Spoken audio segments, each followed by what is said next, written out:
তাই বলছে কলি ঘর তিমিরে যখন এই অন্ধকারে নিমজ্জিত হই আমরা ভুলে গেছি আমি কে, আমি কে, আমি কে।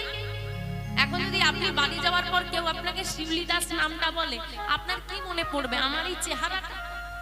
কিন্তু আপনি যদি আমার নামে দ্বিতীয় কোনো ব্যক্তিকে চেনেন আপনার কাছে কিন্তু আমার এই প্রতিচ্ছবিটা উঠবে না, উঠবে তার প্রতিচ্ছবি। কি ঠিক বলছি তো বাবা? তার মানে আমার নামে পৃথক ব্যক্তিও থাকতে পারে কিন্তু আমি পৃথিবীতে একটাই আছি। তার মানে নামটা আমার পরিচয় নয়, আমার পরিচয় ভিন্ন ব্যক্তি হতে পারে, আমার পরিচয় হলো আমি গোবিন্দের দাস। আমি তার কাছ থেকে এসেছি, তার কাছে চলে যাব। তুমি বলছো গাড়ি আমার, বাড়ি আমার, ছেলে আমার, মেয়ে আমার, সব আমার, সব। আমি কার যেদিন বিচার করতে যাচ্ছি না হিসেবের খাতায় শূন্য পড়ে গেছে, আর হিসেব নেই।